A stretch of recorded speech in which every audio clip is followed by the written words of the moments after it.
Muy buenas noches a todos los presentes. Les damos la bienvenida a nuestro ciclo de webinars que es organizado por la Asociación Universitaria de Sociedades Científicas Estudiantiles San Simón y en colaboración con la Sociedad Científica de Estudiantes de Fisioterapia y Kinesiología. También queremos agradecer a la Dirección de Investigación Científica y Tecnológica, al Laboratorio Lavogen, a la empresa Draytech Service Automation por brindarnos auspicio en esta actividad. Con respecto a la certificación para el webinar del día de hoy, les informamos que se va a compartir un formulario, el cual va a estar fijado en los comentarios del chat, y para poder llenar este formulario deben introducir un código, el cual va a ser compartido en la pantalla durante el transcurso de la transmisión. Bueno, ya aclarado esto, tenemos el grato honor de presentar al magíster Jimmy Jiménez Tordoya. Él es licenciado en Fisioterapia y Kinesiología, tiene maestría en Desarrollo Académico y Docencia Universitaria, maestría en Investigación en Salud en Trabajo de Grado, especialidad en Neurokinesiología, diplomado en Educación Superior, Neurorehabilitación en el Adulto, Investigación Cualitativa en Salud, Investigación Científica y Tutorías de la Investigación de la Salud. Es terapeuta según el concepto Castillo Morales nivel 1 y nivel 2 y terapeuta en neurodesarrollo infantil según el concepto Bobat de Argentina. El día de hoy el magíster nos estará presentando el tema de fisioterapia y kinesiología basada en la evidencia científica para la práctica clínica. Le damos la cordial bienvenida, estimado magíster, y adelante con la presentación. Lo escuchamos.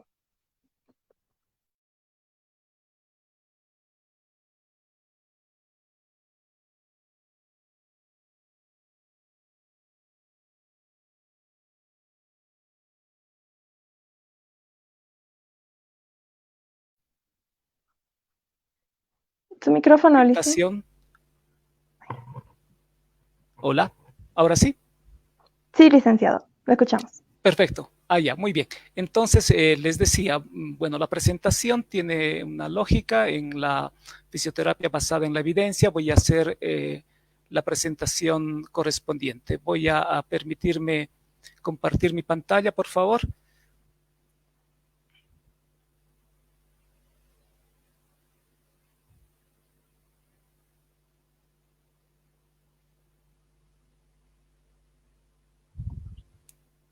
Sí se logra apreciar.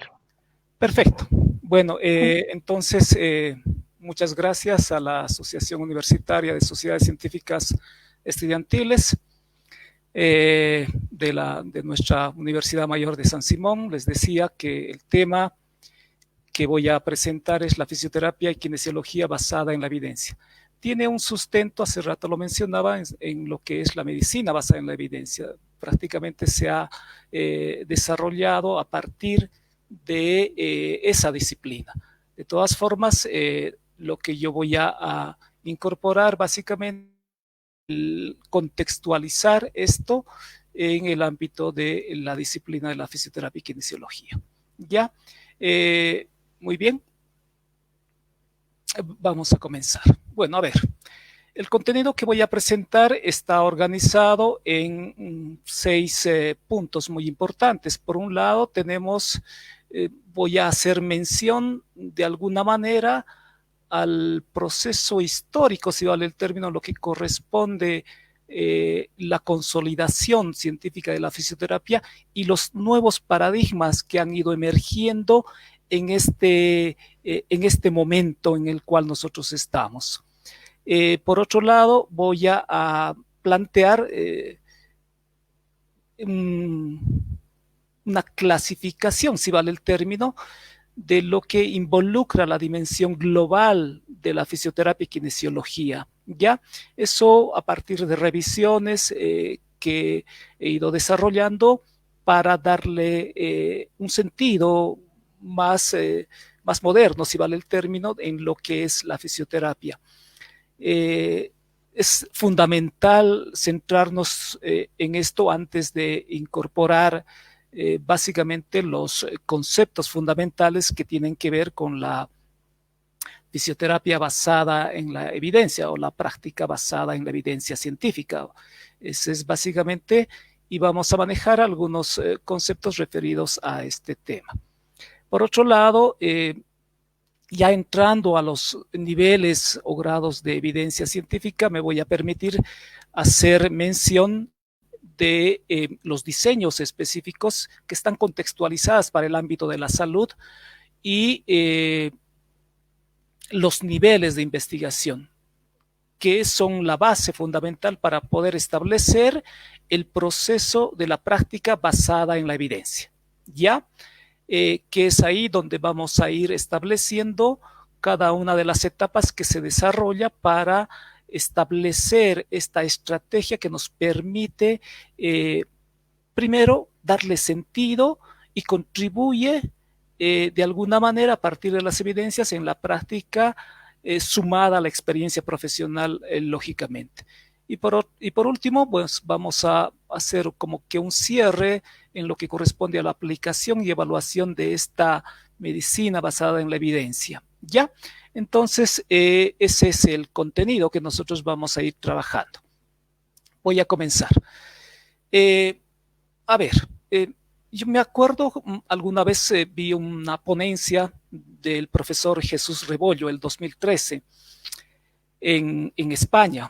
Él hacía una reseña histórica importante de cuáles son las etapas por las que la fisioterapia de alguna manera ha ido transcurriendo. No importa el contexto, sin embargo, básicamente la idea se centraba en España, pero como les digo, es algo que se ha ido dando en todos los contextos a nivel mundial. A ver, la fisioterapia de alguna manera surge desde un paradigma técnico, ¿no? Es la etapa técnica de alguna manera que se ha ido estableciendo. Jesús Rebollo en su ponencia hace mención a esta etapa, ¿no? Y menciona que básicamente este profesional solo se dedicaba a aplicar procedimientos terapéuticos. Muchas veces estos procedimientos estaban prescritas por otros profesionales y que bueno, la lógica era hacer la parte técnica operativa. Entonces, en estas etapas no se podía entender la relación de la fisioterapia con lo que es la investigación científica o las evidencias científicas. Por tanto, se constituía en un consumidor del conocimiento. ¿Ya? Por otro lado, ese es el primer elemento histórico de alguna manera que se ha ido dando. Por otro lado, tenemos la etapa profesional, es el paradigma profesional. Y entiendo, nosotros estamos todavía en eso. ¿Por qué? Se han ido dando una serie de reivindicaciones desde las entidades que aglutinan a nuestra disciplina, la fisioterapia y kinesiología. ¿Sí? La Confederación Mundial de Fisioterapia, de alguna manera, ha ido promoviendo, si vale el término, la consolidación de una formación académica que permita que los fisioterapeutas que de alguna manera han ido formándose en el nivel técnico puedan complementarse, ¿sí? en sus estudios para que se pueda tener un nivel de licenciatura. ¿Por qué? Porque eso precisamente daba la posibilidad de buscar a partir de los métodos, los contenidos de nuestra disciplina que ya de alguna manera se ha establecido como parte de las ciencias dentro del ámbito de la salud, logre una independencia y autonomía. ¿Ya? Y es ahí donde han ido surgiendo una serie de definiciones. Antes, las definiciones establecidas en lo que es la fisioterapia y kinesiología eran más centradas en la parte de aplicabilidad, si vale el término, de los recursos fisioterapéuticos, de los recursos kinesiológicos o agentes físicos.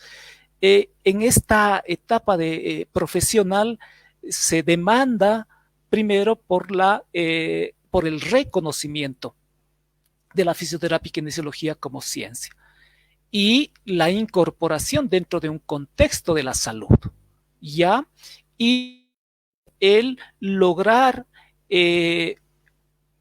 la consolidación de lo que es básicamente el diagnóstico fisioterapéutico y la toma de decisiones, ¿sí? De forma autónoma. Es muy interesante esta etapa porque esta nos da la base fundamental para transitar a la otra etapa, que es el paradigma científico. ¿Ya? Eh, desde ya eh, hemos asumido de que la fisioterapia, constituida como ciencia, incorpora una serie de contenidos y una serie de métodos que hacen de su práctica profesional, ¿no es cierto? Entonces, en esta etapa científica, el paradigma científico, la investigación, de hecho, está inherente a la práctica profesional. Es decir, se demanda desde la Confederación Mundial y los entes rectores de la fisioterapia a nivel Latinoamérica o en el resto de los continentes, de que se promueva la investigación en fisioterapia, se incentive la investigación porque eso es el generador de cambio y desarrollo que se va estableciendo en nuestra disciplina. Desde ya, eso nos permite avisorar en un tiempo futuro la posibilidad de ir mejorando todos los procesos de intervención. Eso en cuanto a las etapas en la construcción del conocimiento. Ahora nos vamos a centrar en la etapa científica. Ya decía, hemos pasado una etapa de transición, de reivindicación profesional y que creo que todavía lo estamos pasando. ¿Sí? Pero eso, esa reivindicación, es decir, ese reconocimiento del término, depende mucho de el paradigma nuevo, el paradigma científico en el cual nosotros estamos, ya en nuestra disciplina, en nuestra disciplina. Entonces, ¿qué pasa en esta etapa? Se han ido dando una serie de cambios interesantes en lo que respecta a las formas de intervención en fisioterapia, ya, a los modelos teóricos fundamentalmente, a las nuevas formas de pensar desde la fisioterapia. Entonces, en esta etapa científica y a propósito del desarrollo de la disciplina, se han ido creando nuevos paradigmas, nuevas formas de pensar, que han ido permitiendo hacer un avance trascendental en todo lo que implica los procesos de intervención en fisioterapia. Por un lado, voy a hacer mención, según la Confederación Mundial de Fisioterapia, se puede rescatar que nuestra disciplina es identificada oficialmente como un modelo básico, es decir, un paradigma, una base fundamental del entendimiento dentro del campo de la salud, complementario lógicamente a el resto de las disciplinas, que centra su estudio, es decir, el objeto de estudio es ahí donde interesa de alguna manera introducirse.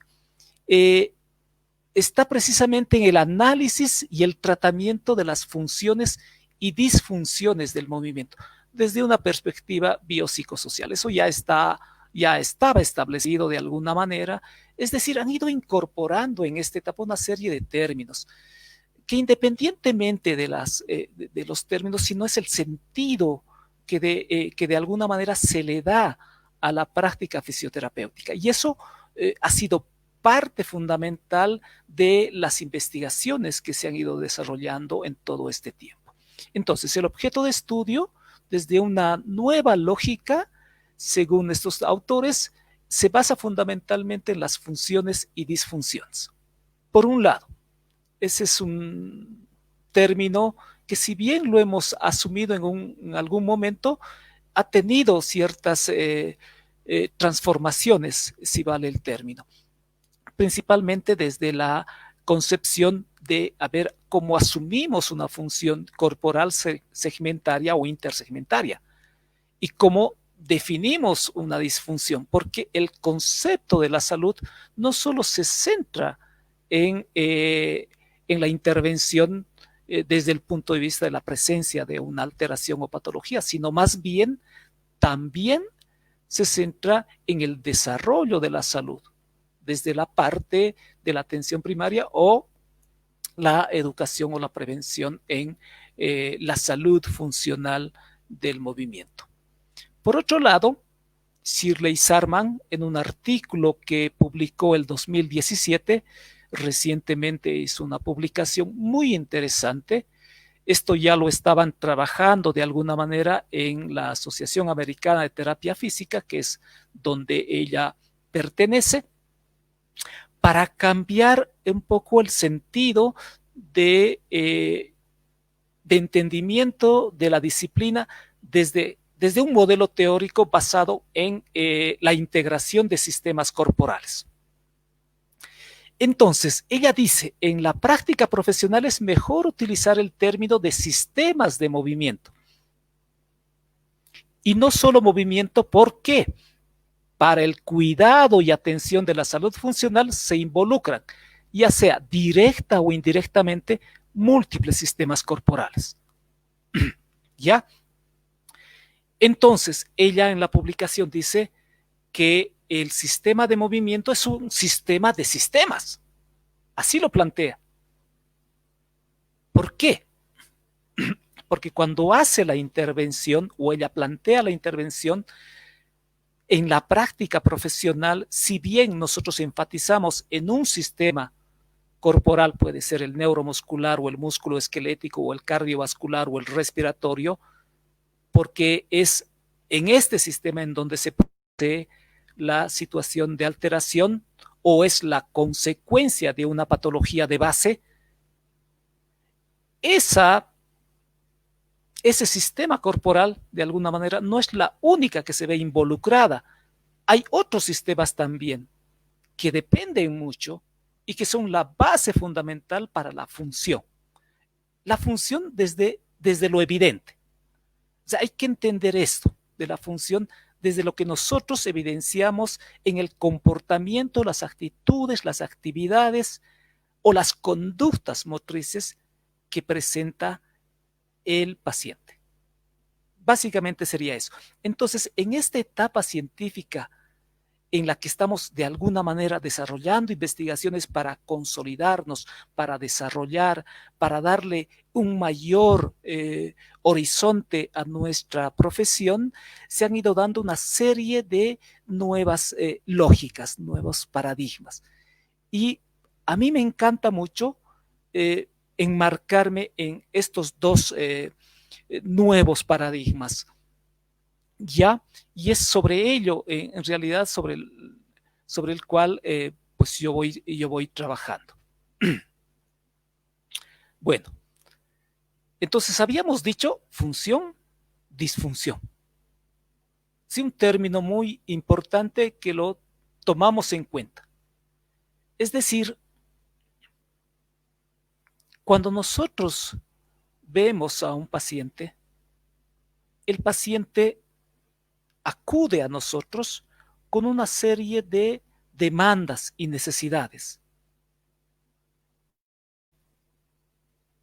Y en las expresiones de cada uno de ellos, es lógico que nos van a decir una carga de situaciones desfavorables en lo que implica el movimiento como tal.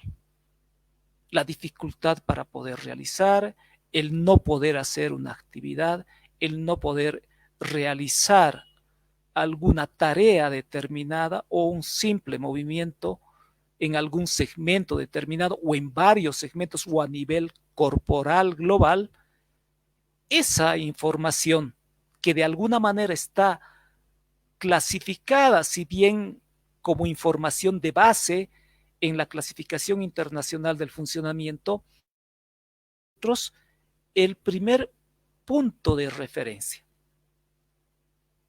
¿Sí? Porque es lo primero que nosotros recepcionamos cuando entablamos una conversación en la etapa de la entrevista con nuestro paciente. Entonces, eso es bueno contrastarlo. ¿Sí? Es decir, si el paciente refiere una serie de limitaciones en la estabilidad, en la movilidad, en un segmento determinado, por una carga de, qué sé yo, de situaciones adversas o por una patología o una alteración determinada, pues lo primero que vamos a hacer es evidenciar ese nivel o grado de función que presenta. Y después, lógicamente, voy a ir profundizando en cada uno de los datos que yo los voy a ir clasificando. Bueno, esa es más o menos la lógica. Ahora decimos, ¿qué es función? Bueno, el término de función es una expresión que tiene un carácter multidimensional. Sí, o sea, no solo es un comportamiento como tal, sino que ese comportamiento, esa conducta, esa actividad siempre está vinculada a un contexto determinado. Siempre está basada en una intención, ¿sí? En una necesidad que tiene el paciente para relacionarse en un contexto determinado y realizar sus actividades. Sin embargo, su significado es fácil de entender, pero difícil de definir. O sea, básicamente no hay una definición concreta de lo que es la función. Sin embargo, bueno, según Sánchez, es un autor eh, que, se, que se desarrolla fundamentalmente en lo que es la rehabilitación física o la medicina de rehabilitación. Es de ahí donde surge esta definición. A ver, se refiere a las actividades o tareas que los individuos requieren desarrollar para adaptarse a una situación de desempeño en el entorno en el que se desenvuelve. Ya, entonces, actividades o tareas, básicamente es eso, ¿sí? Son comportamientos, actividades, conductas o tareas que va a ir desarrollando, ¿sí? Pero que sin embargo involucra un proceso de adaptación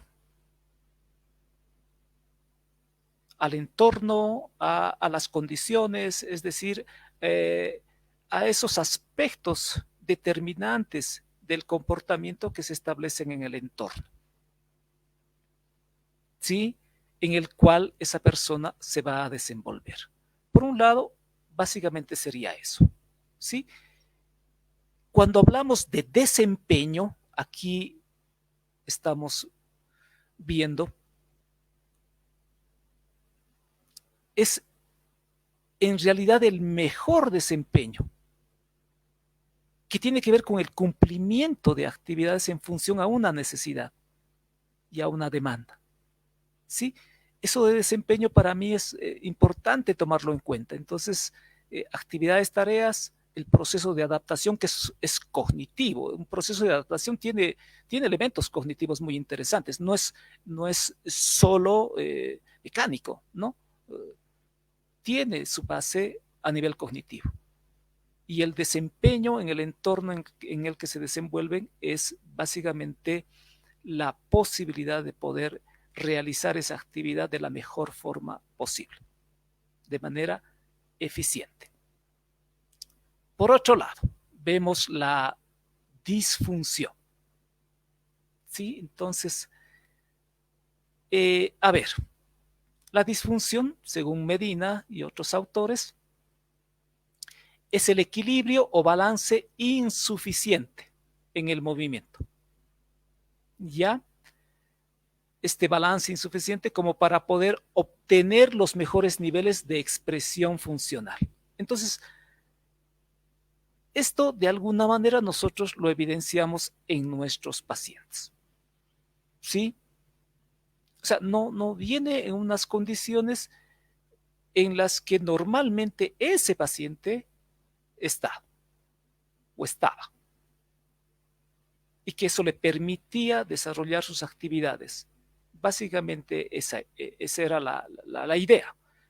Pero bueno, ante una situación de dificultad, alteración, se va dando este fenómeno, ¿no? De la disfunción a nivel de los sistemas de movimiento. Esa es básicamente la idea. ¿Cómo se expresa esta disfunción? Se expresa a partir de 3 variables. Y creo que eso nos va a dar la posibilidad de entender antes de hacer una evaluación propiamente dicha, porque la lógica es, una vez que yo tengo la entrevista con el paciente, me demanda una serie de situaciones, yo voy entendiendo desde esta disfunción, tomando en cuenta estas 3 variables. Uno, cargas. ¿Qué significa? Que el paciente tiene un mayor gasto mecánico y o fisiológico. Hay una mayor carga mecánica y fisiológica.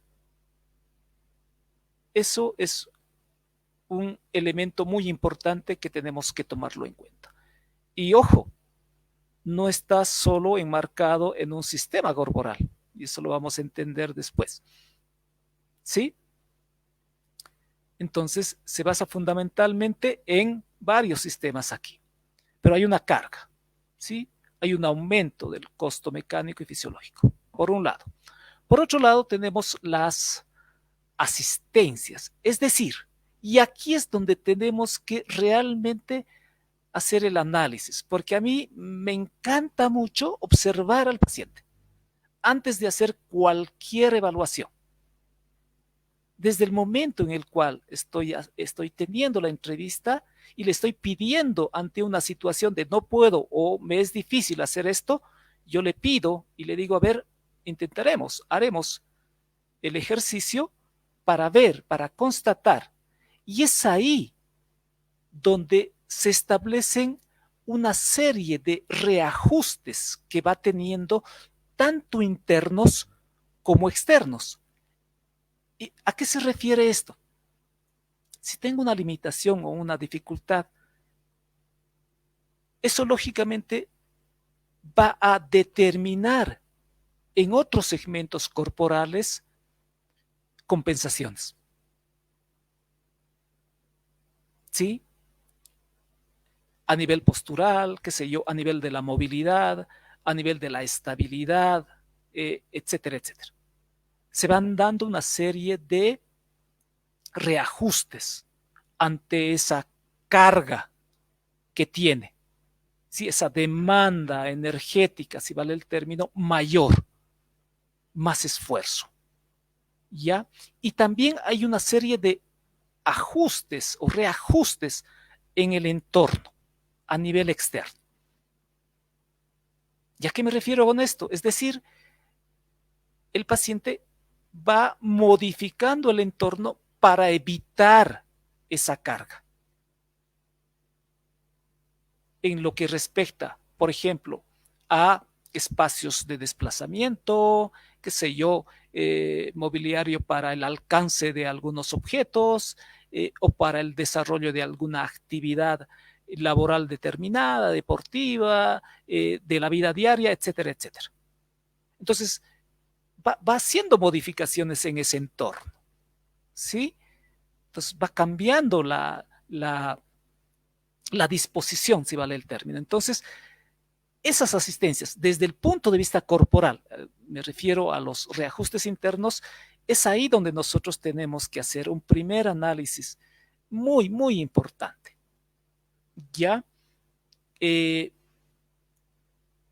claro, ahí se van a hacer evidente desde el punto de vista de la kinesiología aspectos que son importantes, coberturas, estabilidades, movilidades, sentidos de movimiento, direccionalidades, secuencias, patrones, etcétera, etcétera, que se van dando, incluyendo la parte estática como tal, bases de sustentación, puntos de apoyo, ¿sí?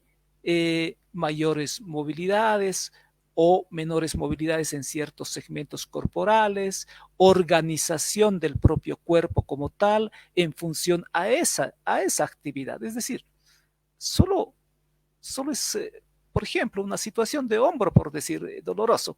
Ahora estoy un poco pensando en eso. Eso va a desencadenar una serie de reajustes a nivel corporal. Tercera variable serían los traductores. Entonces, esta parte de los traductores son cada uno de los datos, que eso ya lo sabemos. Son los datos que refiere el paciente o que de alguna manera es derivado por el médico o que nosotros lo verificamos a partir de una evaluación. Entonces, se traduce en una serie de datos clínicos.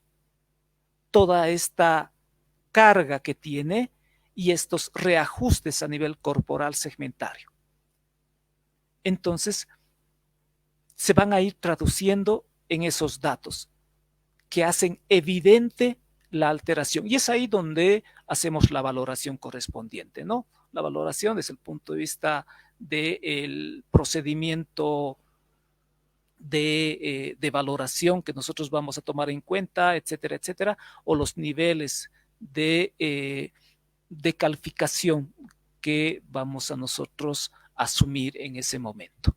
Entonces ahí vamos a valorar, vamos a medir o vamos a cuantificar, ya sea desde el punto de vista cuantitativo o cualitativo, pero vamos a tener un dato. En eso se traduce todo, ¿ya? Y esa es la parte de la evaluación como tal.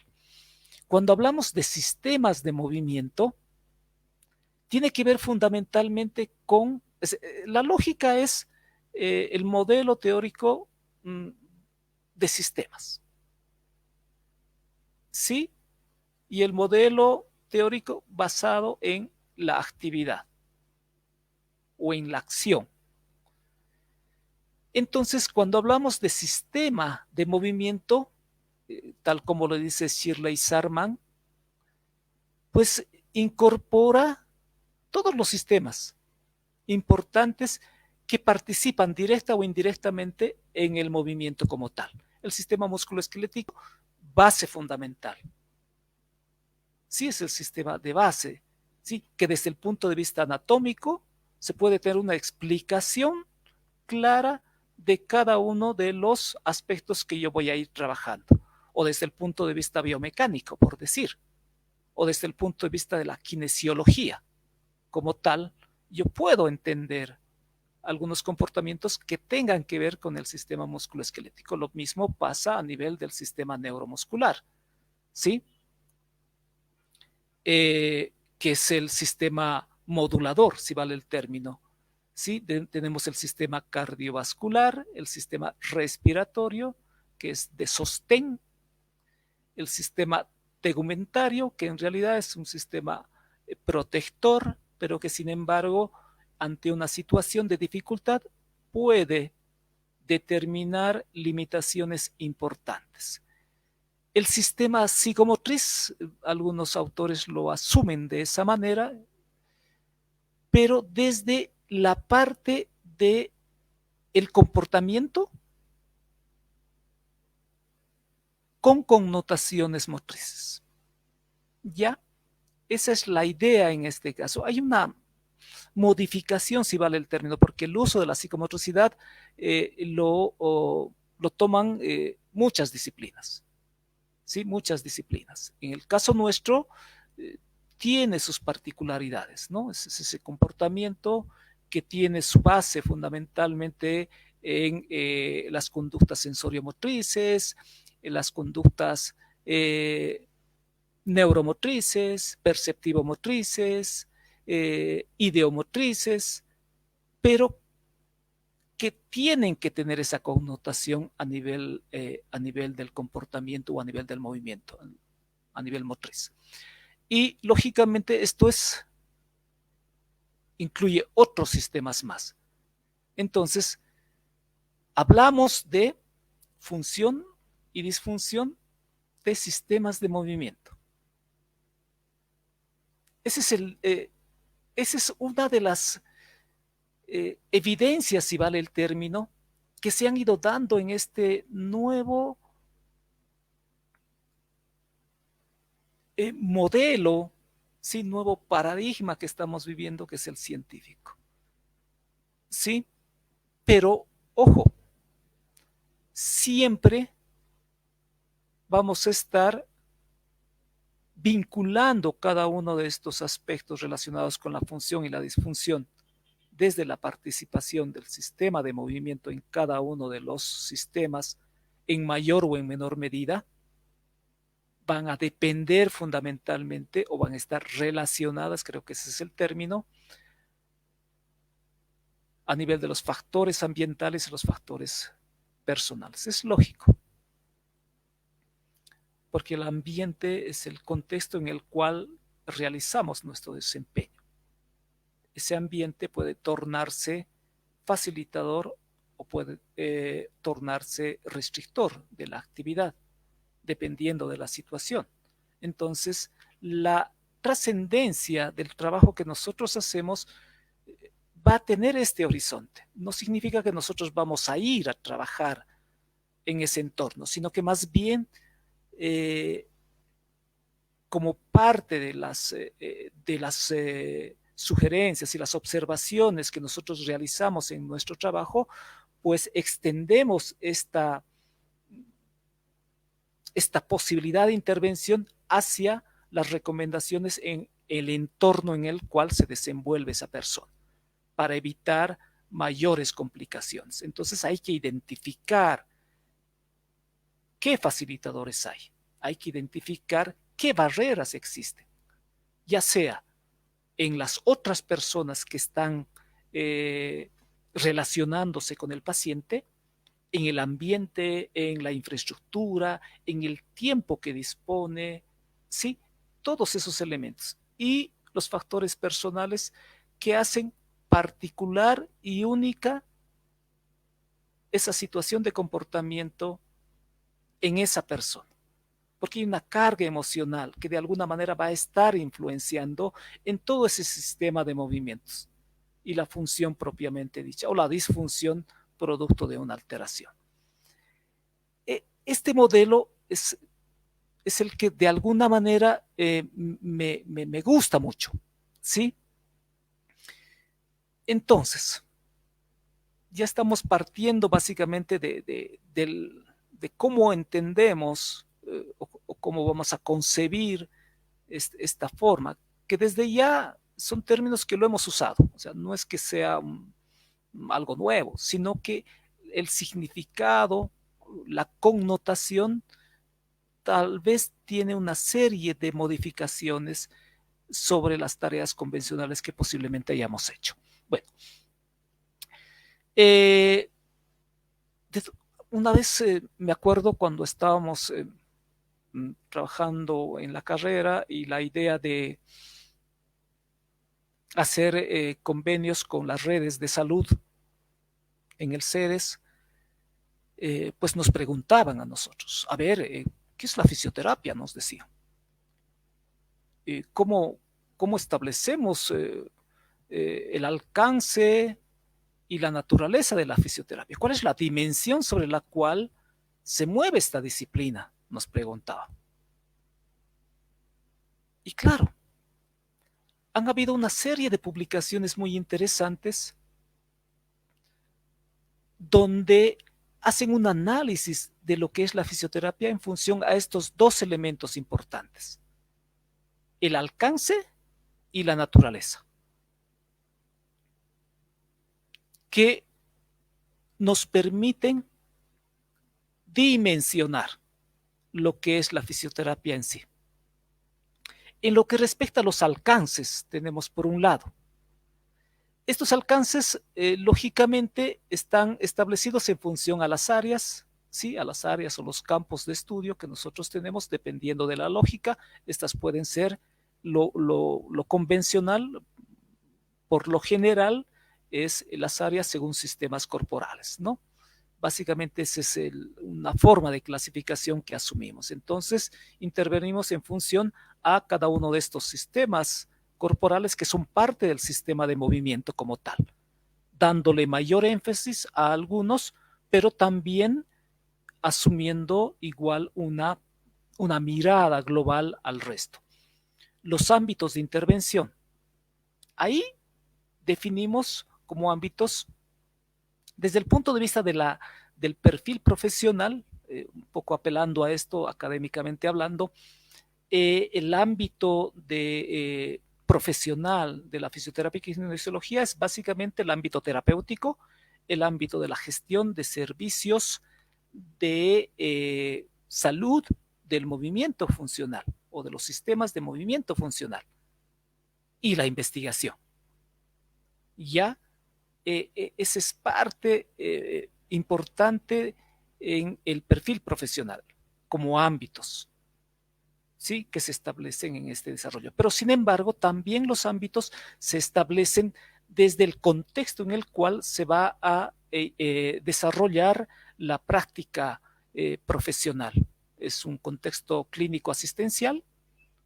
Lógicamente hay instituciones como los hospitales, las clínicas, los centros de salud, en donde este enfoque o este ámbito de trabajo se va desarrollando. El enfoque siempre es salud. Pero tenemos el ámbito educativo, tenemos el ámbito deportivo, tenemos el ámbito laboral ocupacional, tenemos el ámbito artístico-cultural, el ámbito social e incluso en algunas evidencias que se han ido dando también el ámbito de la infraestructura y la urbanidad. Es decir, en la posibilidad de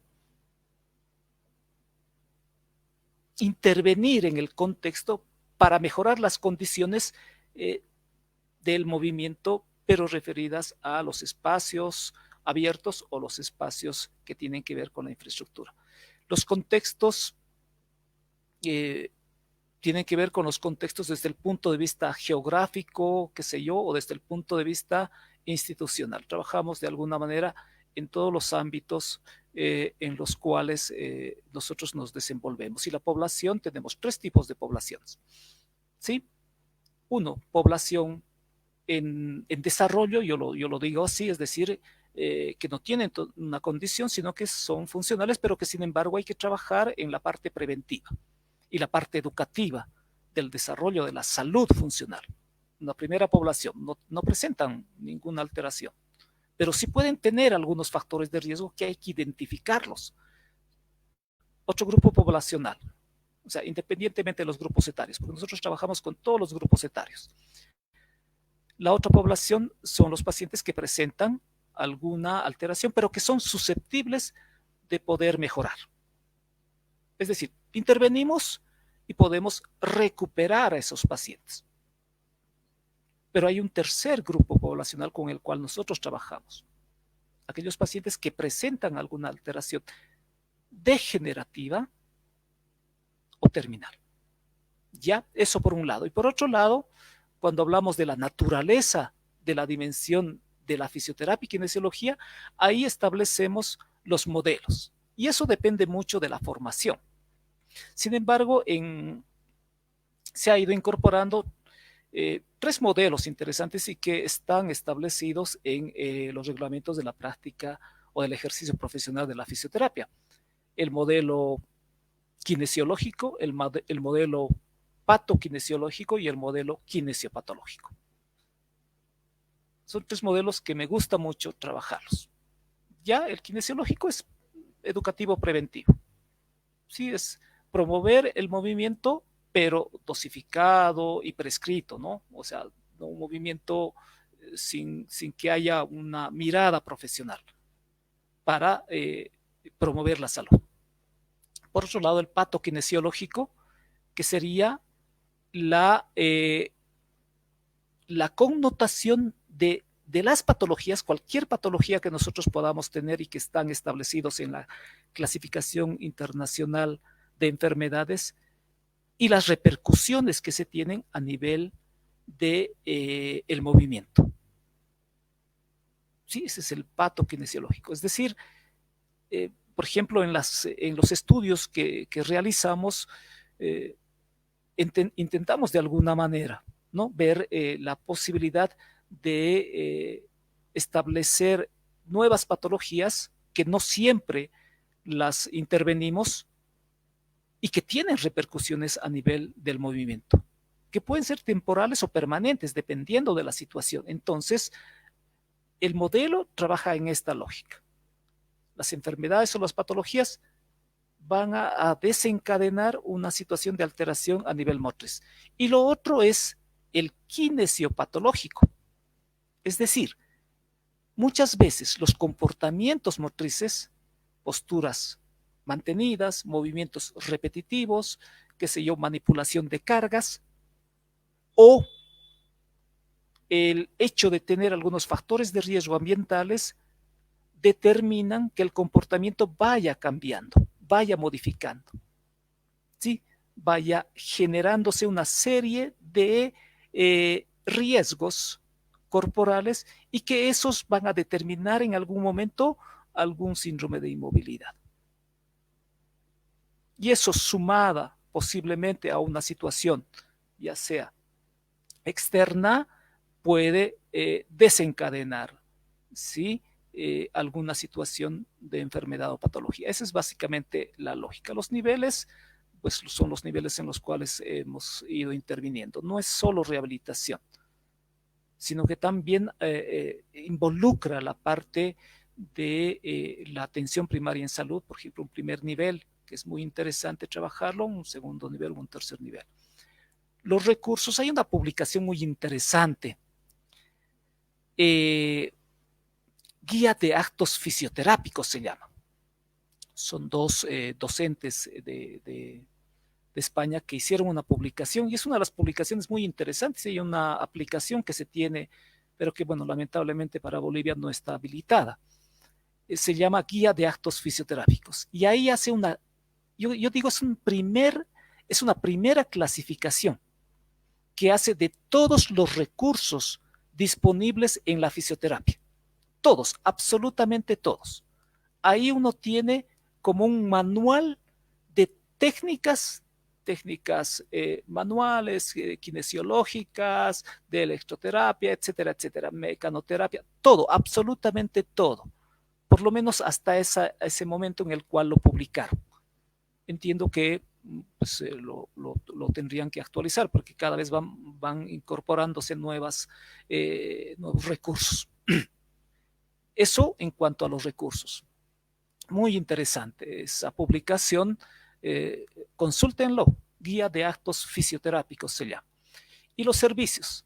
Nuestro servicio como profesionales es lógico. Trabajamos en todo lo que es la parte de evaluación, trabajamos en todo lo que es la parte de mantención, diagnóstico, pronóstico, tratamiento, rehabilitación, etcétera, etcétera, que de por sí se amplía mucho más dependiendo de las demandas en el contexto en el cual nos desenvolvemos. Bueno, esa es básicamente la idea. O sea, no vale, desde mi punto de vista, ¿no? Ese es un criterio personal, enmarcarse en la práctica basada en las evidencias sin que estemos a la par de estos nuevos escenarios sobre los cuales nos estamos moviendo y que eso en el contexto internacional se está manejando. Es decir, son teorías que los van manejando y que eso de alguna manera a nosotros nos va a determinar la posibilidad, sumada a la experiencia profesional, de tener las suficientes evidencias para realizar nuestra intervención. Y ahí viene la práctica basada en la evidencia científica, ¿sí? Que se define como un proceso cuyo objetivo es la selección de los mejores argumentos científicos. Entonces, y es ahí donde tenemos que ser muy críticos. Cuando veamos los artículos de investigación, la búsqueda de información, porque podemos tener una serie de documentos que nos pueden dar diferentes modelos, diferentes perspectivas, ¿ya? Pero estos argumentos científicos nos permiten, lógicamente, la resolución de los problemas que se plantean cotidianamente en la práctica clínica. Entonces, ¿qué implica? Dos aspectos. No se desestima la experiencia individual, por favor. No, no se desestima. Es más, la experiencia clínica individual es parte fundamental. Y eso, sistematizado en una investigación, más aún, más aún. Entonces la experiencia nos va a dar seguridad en lo que nosotros estamos haciendo. Esta experiencia, sumada a las evidencias científicas externas, es decir, a partir de la literatura, y entre medio una tercera evidencia que es importante, que a veces no lo tomamos en cuenta, las características del paciente. Estos tres elementos nos van a permitir realmente tener los elementos de base para poder mejorar nuestra práctica profesional.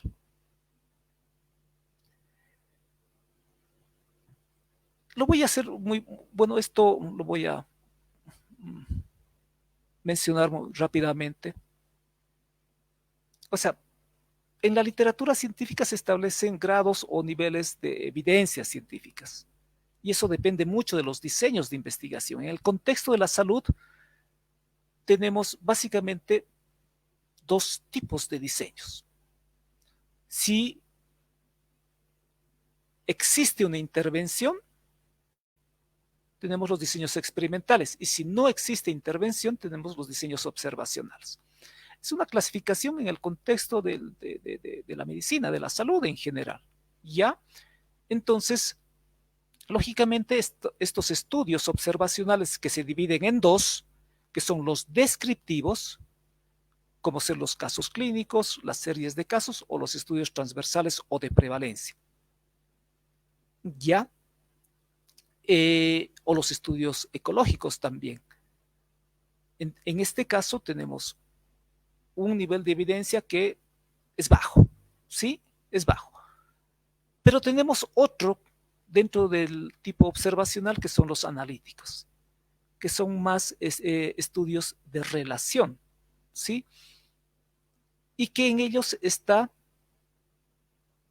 básicamente los estudios de casos y controles y los estudios de cohorte. Entonces, en nuestra experiencia, por lo menos desde mi punto de vista, hemos tenido pocas posibilidades en lo que corresponde a la investigación en fisioterapia de plantear estudios con estos diseños analíticos. Y que nos dan la posibilidad, por un lado, por ejemplo, en el caso de los estudios de casos y controles, que tiene un corte retrospectivo esencialmente y que busca relacionar un factor de riesgo, es decir, en el pasado vemos un factor de riesgo sobre una situación de alteración que se presenta en un momento actual. Entonces, y eso lógicamente se hace con dos grupos poblacionales, los casos y los controles. Es interesante estos estudios. No tenemos mucha experiencia en esto, pero sin embargo estamos intentando en lo posible de incorporarlo. ¿Por qué? ¿Por qué? Porque este nivel, de alguna manera, nos va a dar la posibilidad de tener mayores evidencias respecto a la relación de variables. Y que eso se lo puede explicar en un momento posterior, en un nivel explicativo. Y, lógicamente, se puede intervenir con mayor razón y se puede incidir en estas variables que han sido estudiadas, ¿no? Tenemos los estudios de cohorte que tienen básicamente una lógica prospectiva y se basa en lo mismo, ¿no? Se basa en la idea de, en el tiempo futuro, ir identificando si ante la exposición al factor de riesgo o no, ir identificando las alteraciones que se van dando producto de esa exposición a ese factor de riesgo o no en dos grupos poblacionales. A mí me gusta mucho esta parte, ¿no? Y en realidad es un vacío muy grande en la fisioterapia. Por otro lado, tenemos los estudios experimentales, ¿sí? Y de estos estudios experimentales, por lo menos en la experiencia mía, básicamente nosotros hemos ido trabajando sobre estudios cuasi experimentales. Eh, Pocas veces hemos hecho ensayos clínicos controlados, ¿sí? Pocas veces hemos hecho, ¿ya? O los ensayos clínicos aleatorizados o controlados. Requieren primero de un espacio preparado, si vale el término, y de una selección de la población de forma aleatoria, ¿ya? Y por lo general siempre se trabaja con dos grupos, ¿sí? Un grupo de intervención y otro grupo de control, ¿ya? Entonces, es importante en la idea de establecer niveles de efectividad de procesos de intervención. No, no lo hemos hecho desde mi punto de vista, ese es mi criterio personal. Pocas veces hemos tenido experiencias de ensayos clínicos realmente trabajados desde la disciplina de la fisioterapia, pero sí hemos hecho varios estudios, en realidad, cuasi experimentales, ¿sí? Cuasi experimentales. Estos estudios cuasi experimentales, lógico, eh, tienen un nivel son básicos desde mi punto de vista, ¿no? Porque no siempre utilizan un grupo de control y la selección de la población no es aleatoria. Por tanto, es por conveniencia. Entonces ahí se establece una serie de sesgos en el estudio. ¿Ya? Entonces, el grado de evidencia, mientras mayor avanzamos aquí, pues vamos a tener un mayor grado de evidencia científica. ¿Ya? Entonces, en la búsqueda de la información va a depender mucho de cuál es el nivel en el que me encuentro. O sea, desde el punto de vista investigativo. Ya nosotros podemos encontrar una serie de publicaciones en el Internet sobre artículos de investigación que van desde lo exploratorio, desde el nivel exploratorio, que esencialmente se realiza en estudios que son novedosos o donde existe una limitación de la información y que básicamente nos da la posibilidad de poder establecer hipótesis, ¿no? Eso es lo más importante de estos estudios exploratorios, ¿sí? Porque se basan en el análisis teórico. Entonces, las revisiones sistemáticas de alguna manera están en este nivel. Bueno, eso por lo general lo hemos hecho. Básicamente, simplemente queremos describir o estimar parámetros, ya sea de frecuencia, promedios o algunas situaciones sociales o clínicas que se van dando en un contexto. Siempre va de la mano de un contexto temporal y un contexto gráfico determinado, ¿no? Esa es la característica. Los diseños son los diseños transversales, básicamente. El relacional, ese es el que me gusta mucho. En realidad son estudios de asociación de dos variables, ¿sí? Son variables aleatorias, es decir, que de alguna manera están sustentadas en la literatura y que puedo asociarlos a partir de una investigación. Y voy a ver la relación que tiene desde el punto de vista estadístico, ¿sí? Y desde el punto de vista clínico también, para ver si estas variables presentan algún tipo de tendencia o patrón típico de emparejamiento. Yo creo que para intervenir, o sea, para explicar, predecir o intervenir, necesariamente estos niveles de investigación los tengo que tener. Si no, no podría. Existe un vacío. No hay una línea de base investigativa que me va a sustentar si estoy queriendo trabajar un nivel superior, por decir. ¿Ya? Entonces, en la búsqueda vamos a encontrar esto. Explicativo tiene una relación de causa y efecto. Explica el porqué de esta relación de causa y efecto. En el relacional no se asume que es causa y efecto, solo de asociación de variables. En el explicativo sí, hay una relación de causa y de efecto que lo explico, pero no siempre lo explicamos. ¿Sí? ¿A qué se debe una situación de cambio ante una, qué sé yo, ante una alteración o patología. Los estudios predictivos, bueno, pretenden estimar de alguna manera, es decir, el trabajo que nosotros hacemos de alguna manera lo generalizamos en un contexto de la población global, pero que nos permite a partir de ese estudio establecer de forma predictiva algún hecho que se puede dar. Pocas evidencias tenemos al respecto. O sea, pocas. La verdad es que en las revisiones que he ido realizando tenemos pocos estudios al respecto. Y el aplicativo, que es el nivel mayor, ¿sí? Es el que tal vez nos va a ayudar de alguna manera a poder establecer procesos de intervención o cómo se están dando estos procesos de intervención. Resuelven problemas. Esos problemas están relacionados lógicamente con la enfermedad o la alteración. ¿Ya?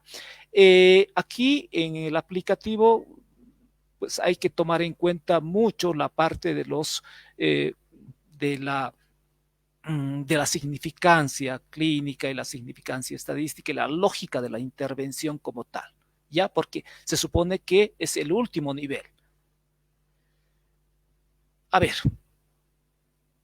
proceso para la toma de decisiones de la práctica basada en las evidencias, la fisioterapia basada en las evidencias. ¿Cómo voy a ir planteando? Lo voy a ir mencionando un poquito rápido. Primero, yo necesito establecer un problema, ¿sí? Tengo que plantear el problema. Es lo primero que tengo que hacer. ¿Ya? Y ese problema, desde nuestra práctica profesional, está basada en ese paciente con unas características particulares y que yo requiero, de alguna manera, darle solución. A partir de la experiencia tengo una serie de conocimientos y prácticas que los voy a ir desarrollando, pero requiero complementar de alguna manera. Entonces el problema está centrado en las disfunciones y las deficiencias del paciente. Una vez que tengo esto, hago la búsqueda de la literatura científica. Hago la evaluación crítica de esa evidencia científica, porque no todo es favorable, ¿sí? No todo lo que está en la red nos sirve. Hay que ser selectivos y hay que ser muy analíticos en el momento de encontrar una mejor evidencia para contribuir en mi práctica. Y la aplicación y la evaluación de los resultados. Muy rápidamente, el planteamiento del problema. O sea, cuando yo planteo el problema desde el punto de vista clínico, intento afinar, precisar y estructurar formalmente la idea de la investigación, o en este caso, la idea de la resolución de problemas a partir de la búsqueda de la información en las evidencias científicas. ¿Ya? Entonces, lo primero que tengo que hacer es identificar ese problema. ¿Cuál es? Partimos siempre partimos del objeto de estudio, que es la patología. Desde el punto de vista clínico, la patología es el objeto de estudio. Pero no resolvemos la patología. Nosotros como fisioterapeutas contribuimos a la resolución, es decir, al tratamiento de la patología, porque hay otros profesionales que están inmersos en ese rol, en esa función, en ese servicio. Entonces, la patología es lo global, desde mi punto de vista, es el objeto de estudio, pero dentro de este objeto de estudio, que es la patología en sí, hay una serie de problemas que las voy a contextualizar desde la fisioterapia. ¿Y cuáles son esos? Las deficiencias, lo que habíamos mencionado hace rato, ¿sí? Las disfunciones y por otro lado las deficiencias, que serían las características clínicas. Describo esos problemas. Aquí es muy importante porque voy a establecer las causas y los efectos de ese problema, porque es aquí donde yo voy a trabajar. Porque si se supone que tengo una dificultad, yo voy a incidir sobre qué está causando esa dificultad. Pero ojo, no estoy haciendo mención a la causa de la patología. sino la causa de esa alteración que la ha identificado, ese signo clínico, o ese síntoma, o esa disfunción que ya es lo evidente en el comportamiento motriz. ¿Ya? Y los posibles efectos que se van a dar. A todo esto, ¿qué supongo? ¿Qué tengo? ¿Qué tengo yo? Tengo una serie de experiencias sobre posibles soluciones a la mano. Es decir, voy a aplicar esto, voy a aplicar este otro. Son las posibles soluciones. Y sumada a la revisión de la literatura, pues lógicamente voy a tener mayores evidencias para poder tener la certeza de que el trabajo sea adecuado. Este es un modelo, lo mismo que he dicho, está el problema, se enmarca en la disfunción. El problema desde la fisioterapia siempre va a ser la disfunción, desde mi punto de vista. Esa es mi lógica. Siempre va a ser la disfunción, lo evidente, el comportamiento, la conducta, la actividad del paciente. La disfunción, desde el punto de vista lógicamente negativo, a nivel corporal o segmentario o intersegmentario. ¿Ya? Eso tiene su causa, ese problema, esa disfunción tiene una causa. Y la causa son las deficiencias, ¿sí?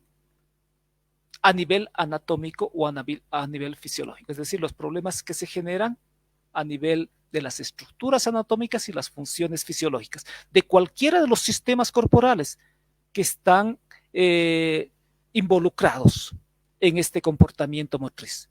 Y el efecto siempre va a ser el nivel de participación, es decir, la restricción en la participación de las actividades de la vida diaria. Y lo que les decía, las soluciones son las cargas de experiencias que yo voy teniendo en función a la práctica profesional. Búsqueda de información científica. A ver, una de las cosas que me gusta mucho es siempre revisar las bases de datos. Pero para ello hay que tener una serie de estrategias, de hecho, ¿sí? O sea, las primeras veces que nosotros hemos estado buscando información, pues siempre utilizábamos el buscador Google, ¿no? Ahí buscábamos y la información científica se entremezclaba con otro tipo de información, en algunos casos de tipo comerciales, etcétera, etcétera. Entonces, no es lo adecuado. Necesitamos bases de datos que me permitan de alguna manera eh, acceder. En algunos casos se tiene acceso libre, en otros casos es restringido, hay que suscribirse y hay que pagar. Pero bueno, en la mayor parte de las bases de datos en el ámbito de la salud en general, tenemos la posibilidad de poder acceder a la información. Por un lado, el acceso a la información, sí, que es muy importante, y por otro lado, la posibilidad de poder tener esa información para la toma de decisiones. Yo, el primero que utilizo es el Google Académico, que tiene una búsqueda global y tiene una búsqueda también específica. ¿Ya? Es ahí donde de alguna manera se concentran todas estas bases de datos que van apareciendo.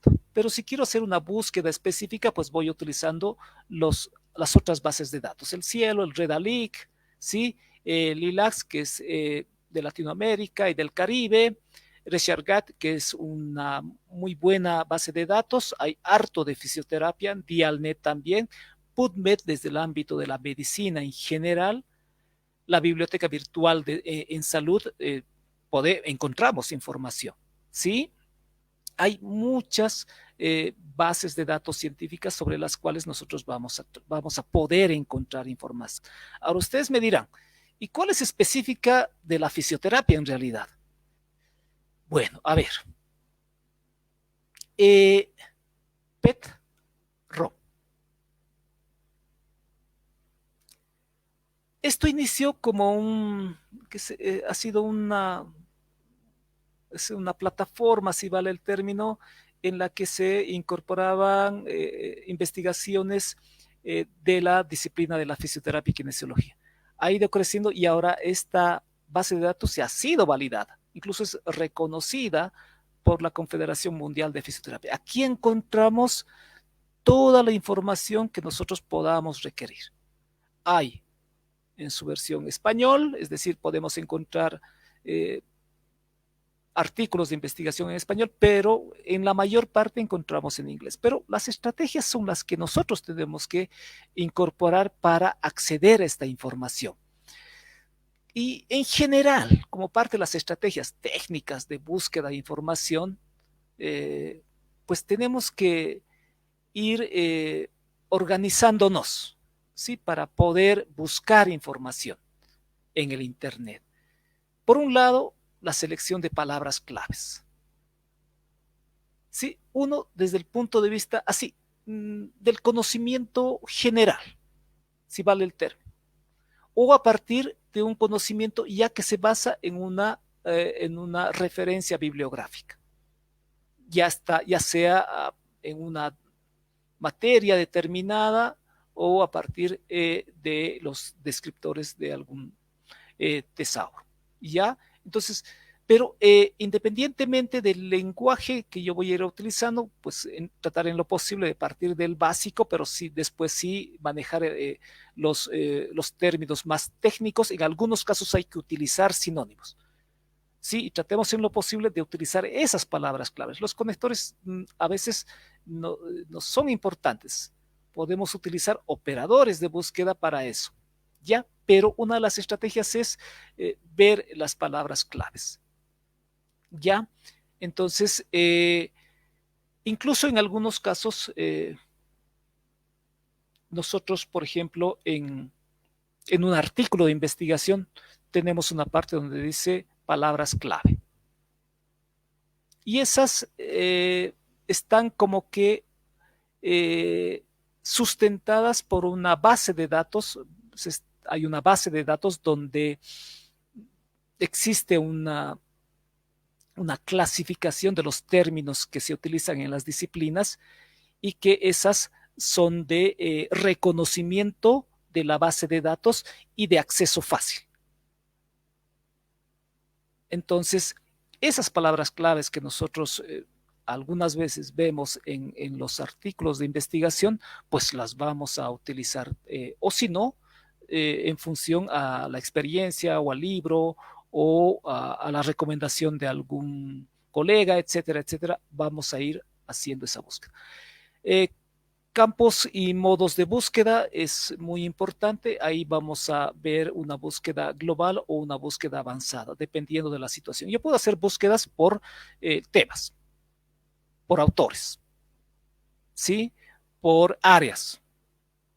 Ya, entonces puedo ir de alguna manera especificando en una búsqueda avanzada para poder apuntar a la información que quiero en realidad. Y hay algunos operadores de búsqueda, en algunos casos se lo utiliza, conectores, si vale el término, que te permiten también ser más específico en esto de las búsquedas, o incluso en algunos casos te dan la posibilidad, por ejemplo en el Google Académico, te dan la posibilidad de poder seleccionar de qué base de datos, ya sea de Cielo o de Redalytics, para que la información te dé, o sobre en algún idioma determinado, o en función a la fecha. Si yo quiero más actual, lo puedo utilizar, ¿ya? Entonces, las estrategias, o sea, no hay una regla. La verdad es que no hay una regla. Sí, yo creo que la experiencia de alguna manera te va a dar la razón para poder acceder a esa información de manera rápida, sin perder mucho tiempo. Sí, pero sin embargo estos aspectos pues hay que tomarlos en cuenta. 2 puntos más y ya terminamos. A ver, tengo un artículo de investigación. En realidad, a ver, los artículos de investigación que están publicadas en las bases de datos tienen sus formatos que están establecidos desde la misma base de datos, ya que ellos establecen los criterios y los requisitos que se tienen que tomar en cuenta para hacer primero una aprobación de esa de ese artículo de investigación para su publicación posterior. Entonces ellos hacen una revisión, ¿sí? De pares para poder evaluar un artículo de investigación que va a ser publicado en su base de datos. Pero bueno, desde nosotros, desde nuestro punto de vista, siempre nos han dicho que para evaluar una investigación, en este caso un artículo de investigación, utilizamos dos elementos importantes, forma y fondo, ¿sí?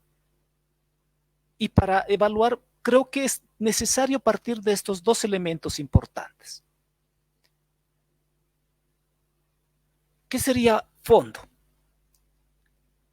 Ahí, según Hernández Meléndez, decimos,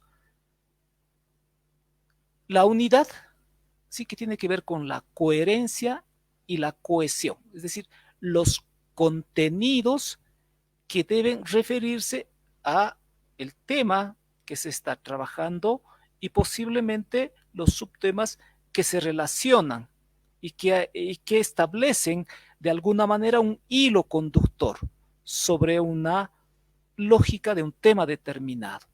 ¿Ya? Entonces tiene que ver con esa concordancia de todas las ideas principales y secundarias. Entonces, eso desde ya es muy importante. Si en alguna parte vemos, por ejemplo, factores de riesgo, es lógico que el contenido tiene que enmarcarse en eso. ¿Sí? Si dice, por ejemplo, diseño, o si dice, por ejemplo, qué sé yo, introducción, objetivos, discusión, cada parte tiene su lógica. Ya eso es muy importante. La demostración es otro elemento que tenemos que tomar en cuenta para valorar un artículo de investigación. Ya porque a veces cuando nosotros tomamos en cuenta alguna experiencia, por ejemplo, clínica, en un artículo de investigación, si bien, por ejemplo, esos trabajos han sido demostrados a partir de unos datos que se tienen, esos datos tienen que tener una lógica.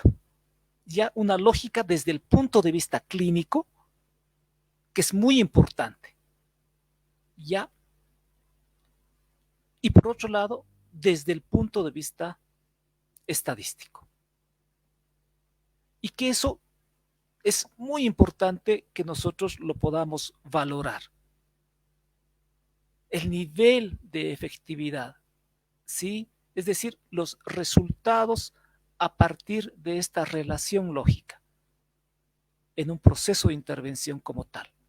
Los parámetros, las dosificaciones, en el caso estadístico, los niveles de significancia estadística, la relación de variables, ¿sí?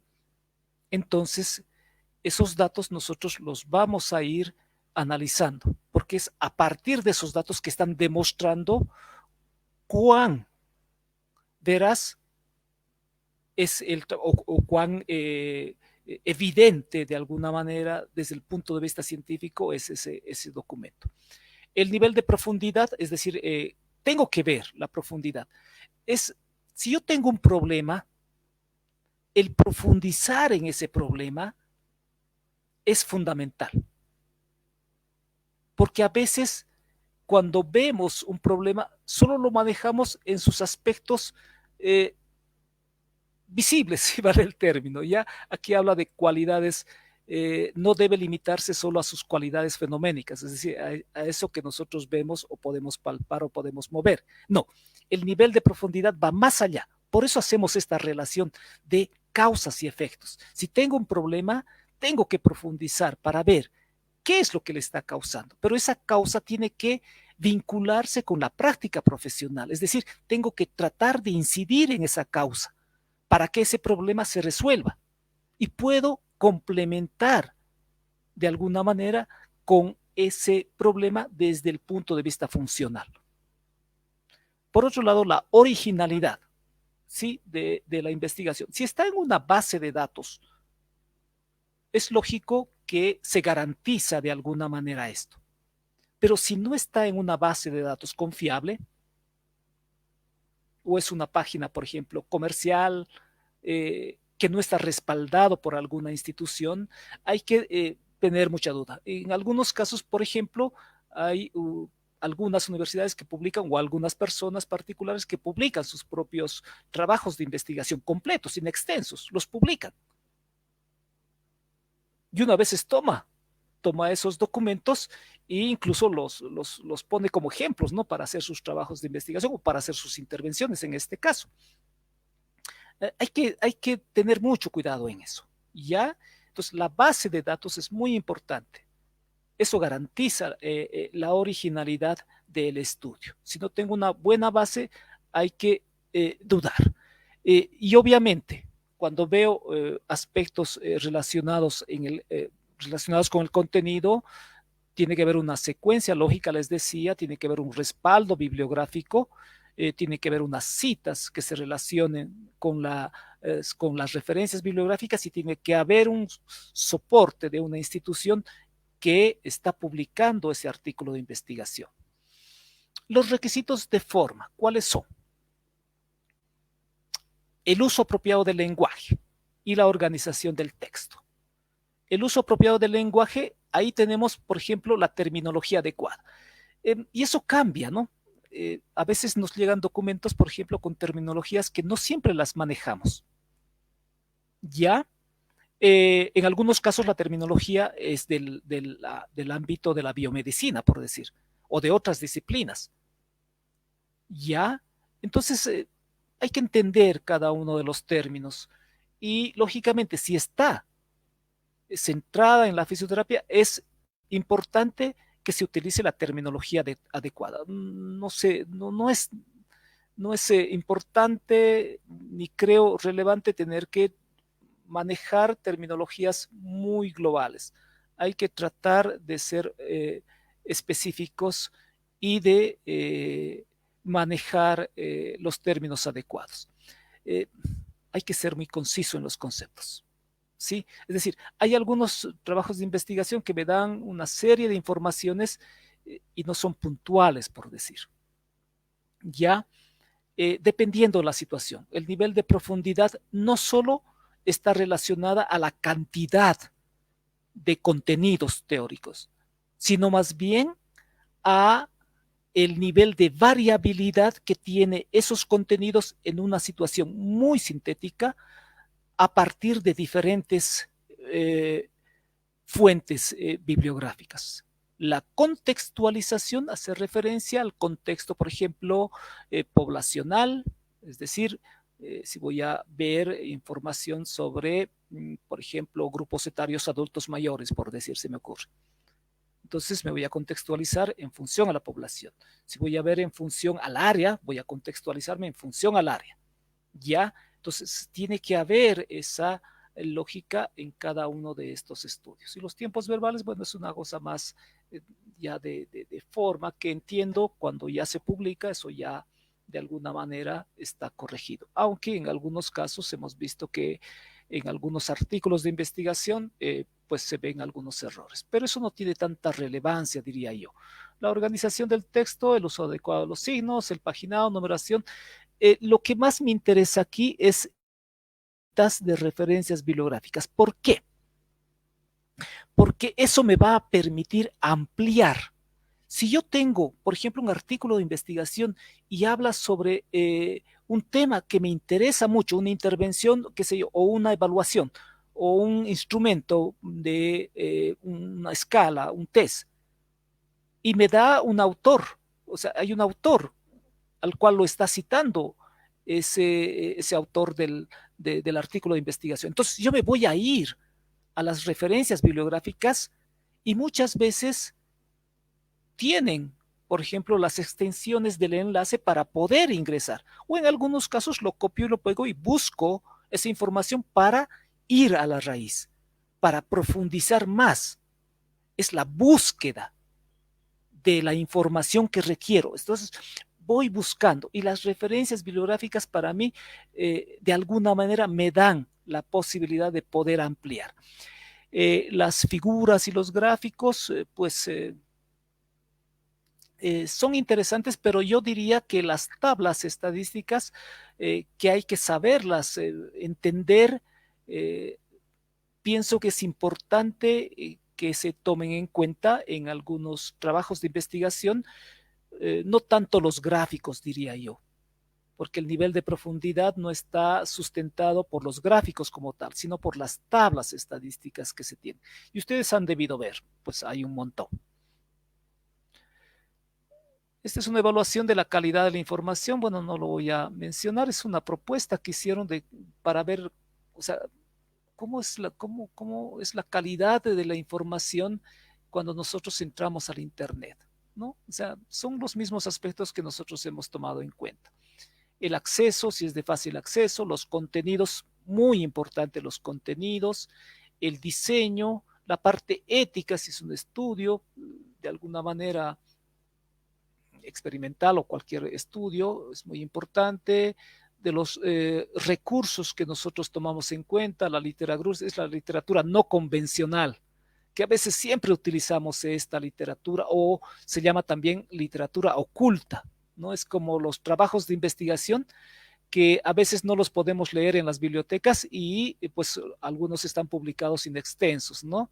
La literatura vanity es como una literatura comercial, diría yo, ¿no? Es decir, hay una serie de aspectos muy interesantes que hay que tomar en cuenta para poder valorar. Siempre en los artículos de investigación tiene la referencia del autor, ¿no? Es el autor y tiene un superíndice, un número o una letra donde me deriva para ver cuál es la experiencia en su formación profesional de ese autor o esos autores y la posibilidad de algunos datos para contactarme con esa persona.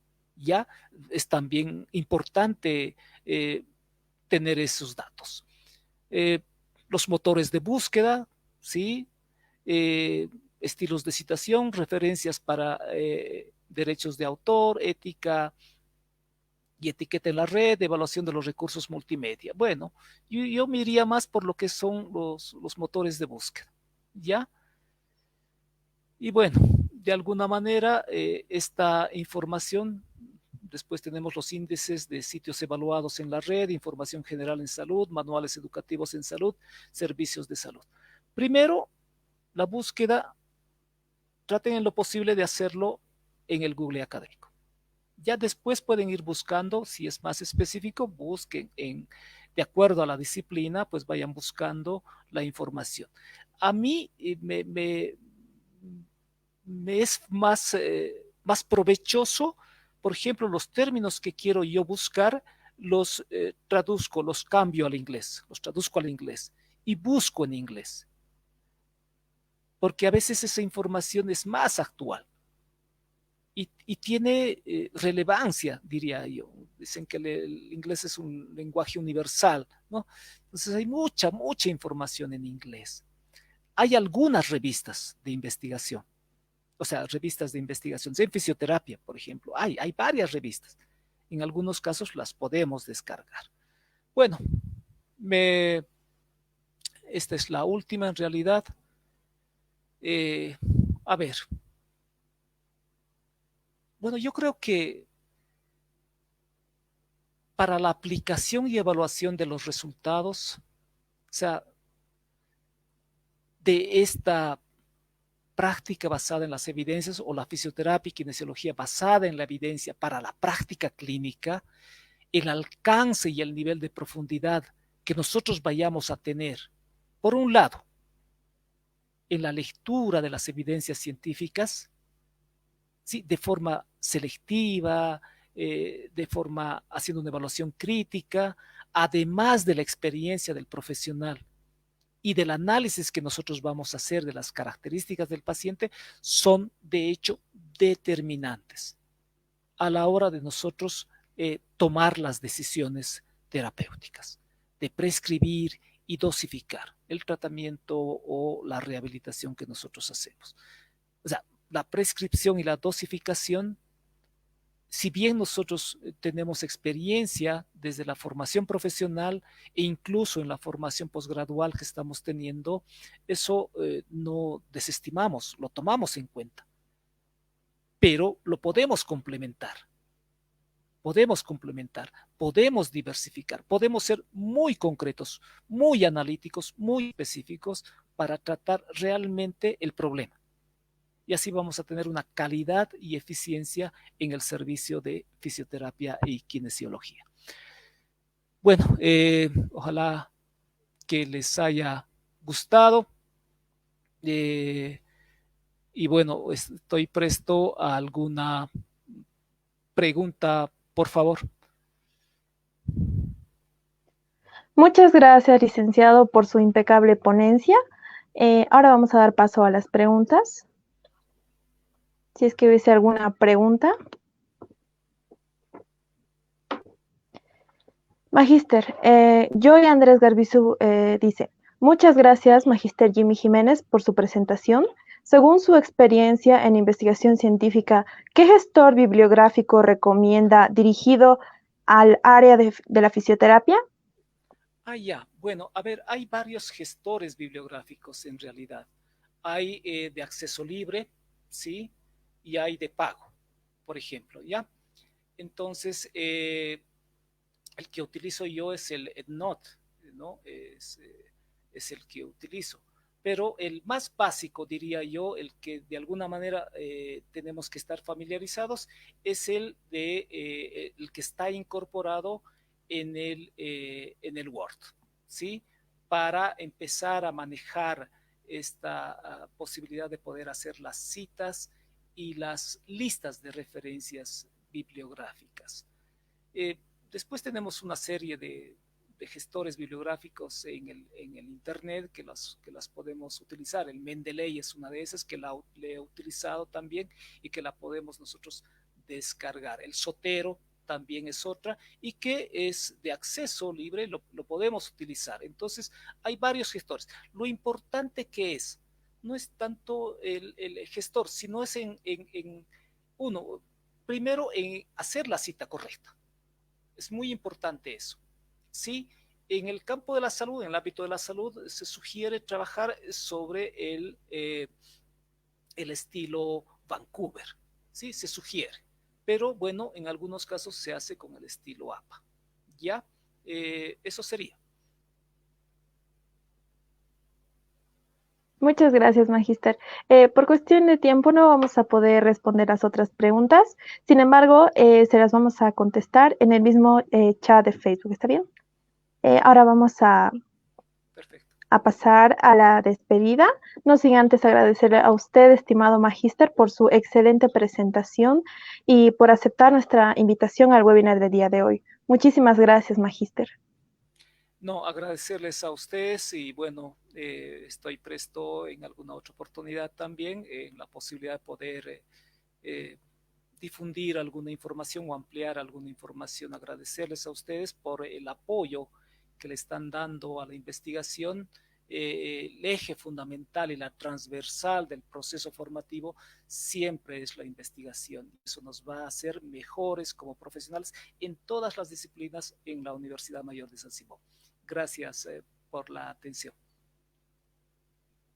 Gracias, Magíster. Con nosotros será hasta otra oportunidad y bueno, también queremos agradecer a todos nuestros participantes por estar presentes el día de hoy y también les recordamos y los invitamos a participar del webinar del día lunes, continuando con nuestro ciclo de webinars.